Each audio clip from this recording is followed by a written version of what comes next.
네, 여러분 안녕하세요. 이번 시간에는 하천지형과 해양지형 중에서 인간의 간섭을 받는 하천과 해안에 대해서 배워보도록 하겠습니다. 먼저 저번 시간에 배웠던 내용 잠깐 복습하도록 하겠습니다.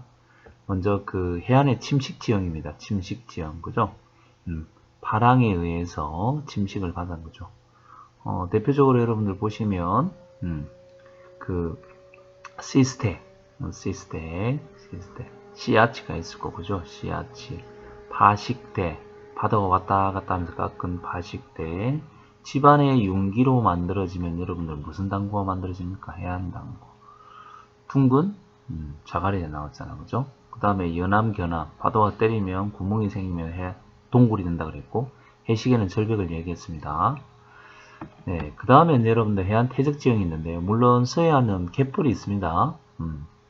조류에 의한 태적지형으로 만들어지는 거고, 그 다음에 여러분들 보시면 대표적으로 파랑에 의해서 만들어지는 게 사빈, 모래백사장이라고 그랬고, 모래가 바람에 날아가면 언덕이 된다 그랬죠, 언덕. 이걸 갖다 우리는 해안사구. 그 다음에 파랑에 의해서 여러분들 파랑이 해안가에 부딪히면 생기는 이 유를 갖다 우리는 연안유라고 그랬잖아요. 연안유. 연안유에서 모래가 떠내려가서 만들어지는 걸 사주라 그랬고, 또 섬과 연결되면 육계사주, 섬과 사주에서 만들어진 섬을 갖다 육계도라 그랬잖아요. 제주도의 성산 일출봉 대표적이다 그랬고, 석호, 연안유에서 해수면 우빙기 해수면이 상승하고 연안유에서 골짜기에서 내려온 모래들이 바다로 가지 못하고 연안유 때문에 이렇게 쌓이다는 거죠. 이게 우리는 사주. 여기도 마찬가지. 사주가 만나면 석고가 된다. 석고는 여러분들 바닷물과 민물이 들어갔다 나왔다 할 수 있다고 그랬고, 시간이 점점 지나면서 그때 석고는 하천의 퇴적물에 의해서 메워진다 그랬잖아, 그죠? 축소된다 그랬고, 염도는 여기보다 낮죠. 네. 그 다음에 이번 시간에 배우는 게 하천과 해안 지형에서 인간의 이용함에 따라서 발생하는 문제점, 해결 방안 이런 것에 대해서 한번 해보도록 하겠습니다. 섭지 파괴, 섭지하면 내륙에 있는 섭지, 갯벌, 연안 섭지, 하천 오염, 간척 사업, 해안 침식에 대해서 한번 배워보도록 하겠습니다. 먼저 댐입니다. 댐. 댐은 여러분들 물자원 확보나 전력 생산, 그죠? 수력 발전하는 데 유용하고, 하지만 댐 때문에 여러분들 물이 고여 있다 보니까 댐 하류 지역에는 환경 문제, 생태계 문제가 발생하고, 그 다음에 댐 건설된 지역에는 여러분 어때요? 기후가 변하겠죠. 항상 물이 있으니까 안개가 많이 끼고, 그 다음에 범나무. 범나무는 여러분들 농지를 확보하기 위해서 섭지를 갖다가 파괴하고 생태계 변화를 줬잖아, 그죠? 그 다음에 하구뚝. 하구뚝은 여러분들 무슨 하천이었습니까? 감조하천. 감조하천이었고, 바닷물의 역류를 갖다가 막기 위해서 만드는 게 하구뚝이었잖아요. 용수 확보, 염해 방지. 하지만 바닷물과 그 다음에 이제 물이 자연스럽게 흐르지 못하다 보니까 그 주변에 오염이 심했잖아, 그죠? 이것도 이제 좀 더 영상을 한번 보겠습니다. 그 다음에 도시, 복개, 하천을 덮는 거죠. 그러다 보니까 도시 면적이 증가됐다. 이 도시화라는 것은 여러분들 어때요? 도시화, 산업화로 인해서 뭐가 됩니까? 인구가 증가되고, 인구가 증가되면 뭐야? 주택, 그죠? 주택이 증가할 것이고, 공업, 부지가 또 어떻게 돼? 부지가 증가될 것이고, 또 어때요? 도로가 증가될 것이고. 그러면 지표면이 어떻게? 지표면이 옛날에는 흙이나 이런 섭지였는데 이 지표면이 뭐라고 합니까? 지표면이 시멘트나, 그죠? 아스팔트가 되잖아, 아스팔트. 이런 거는 여러분들 불투수청이라고 그러죠. 불투수청, 투수. 물이 스며들지 못하는, 그죠? 불투수청 면적이 어떻게 됩니까? 증가되는 거고, 그러다 보니까 여러분들 어때요? 도시홍수라든지 그 다음에 도시건조현상이라든지 이런 현상이 나타납니다. 추가로는 여러분들 뒤에 가면서 꼼꼼하게 한번 배워보겠습니다. 그러면 먼저 영상을 한번 볼게요. 자, 먼저 여러분들 한국수자원공사의 홍보 영상 한번 보겠습니다. 50년을 한결같이 물과 함께 걸어왔습니다. 그 물로 나라 경제의 발전을, 국민의 성장을 이끌어왔습니다. 사람들은 그것을 기적이라 불렀고 우리는 그것이 기술이라 말했습니다. 물의 무한한 가능성을 위대한 가치로 발전시켜 자원으로, 에너지로, 미래로 이어가는 일. 그것이 우리의 길이었습니다.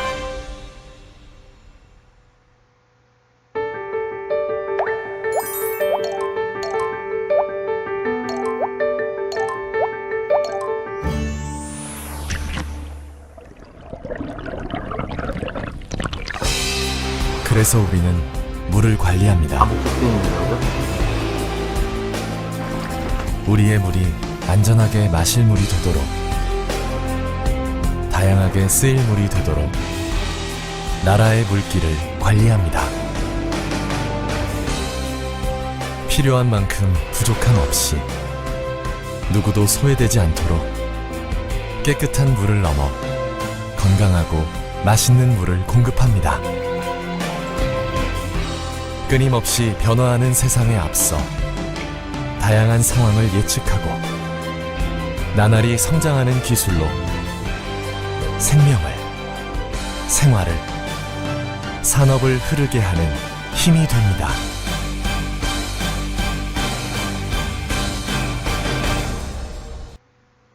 네, 여기까지 보고 다음 또 영상 한번 보겠습니다. 그 다음에 여러분들 하구뚝을 건설함으로써 뭐 장점도 있지만, 장점은 여러분 있잖아요.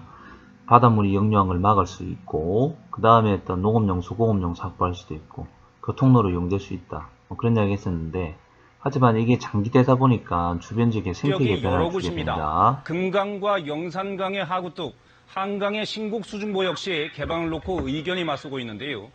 낙동강의 실험 결과가 이들 지역의 뚝 개방에도 가늠자 역할을 할 전망입니다. 이어서 김진화 기자입니다.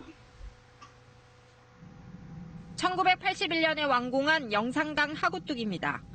바다와 강 사이 4.3km의 뚝을 쌓았습니다. 저수량 2억 5천만 톤을 확보해 농공업 용수를 공급하는데 4급수 수질입니다. 40년 가까이 물길이 막힌 탓입니다. 수질 개선을 위해 하구뚝 수문을 열자는 요구가 꾸준히 나옵니다. 예측 결과 나쁨 단계인 수질 등급이 뚝을 상시 개방하면 최대 매우 좋음까지 올라갈 것으로 나타났습니다. 현장에서 실제 수문을 개방을 해서 살펴보는 것은 상당히 영구적으로도 의미가 있다라고 생각을 합니다. 하지만 관측을 위한 시범 개방조차 섣불리 하기 어렵습니다. 하구뚝을 열 경우 짠 바닷물이 하천과 농경지로 유입되거나 용수가 부족해질 것을 우려하는 목소리도 높습니다. 금강 하구뚝을 놓고는 물과 갯벌 오염 문제가 큰 충청남도와 공업용수 확보가 중요한 전라북도가 첨예하게 대립합니다. 환경부는 조심스러운 입장입니다. 관리기관이라든지 지방자치단체 그리고 무엇보다 이제 지역의 주민들께서 함께 논의를 거쳐가지고 어떤 공감대를 형성을 하는 부분들이 선행이 되어야 된다. 한강의 하구, 사실상 하구뚝 구실을 하는 신곡수중보 역시 개방과 철거를 놓고 의견이 맞서 있습니다. 서울시가 지난해 수문 모두를 시범 개방하려다 반발을 염려해 흐지부지했습니다. 낙동강 하구뚝의 시범 개방 실험은 다른 강들의 생태 복원에도 시험대 역할을 하게 됐습니다. KBS 뉴스 김진화입니다. 네. 그 다음에 이제 도시홍수에 대해서 한번 보도록 하겠습니다. 도시홍수. 30mm의 폭우에도 끄떡없는 빗물 저류 시설을 만들었다고 했지만 이번 폭우에 속수무책이었습니다.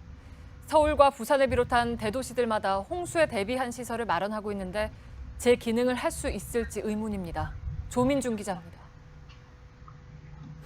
물이 자동차 범퍼까지 찼고 지하 주차장으론 쉴 새 없이 물이 흘러 들어갑니다. 청주시는 지난해 5월 이 주변에 330mm의 폭우를 견딜 수 있는 우수 저류 시설을 만들었다고 홍보했습니다. 하지만 총 290mm가 내린 이번 폭우엔 무용지물이었습니다.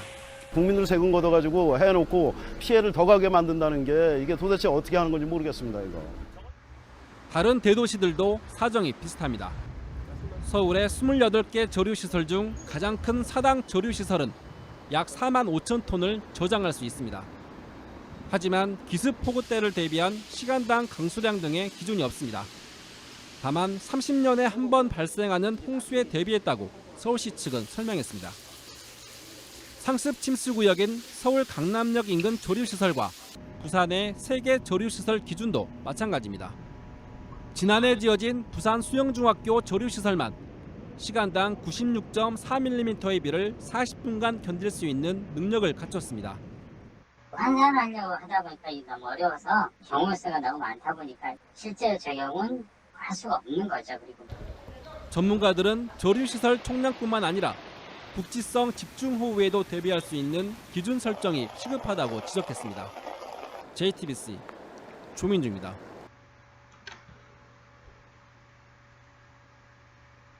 네, 그러면 이런 도시홍수에 대해서 선생님이 좀 간단히 설명하겠습니다. 자, 먼저 아까 이야기했지만 이 S자로 흐르는 하천을 뭐합니까? 이렇게 직강화 공사하는 거죠. 직강화.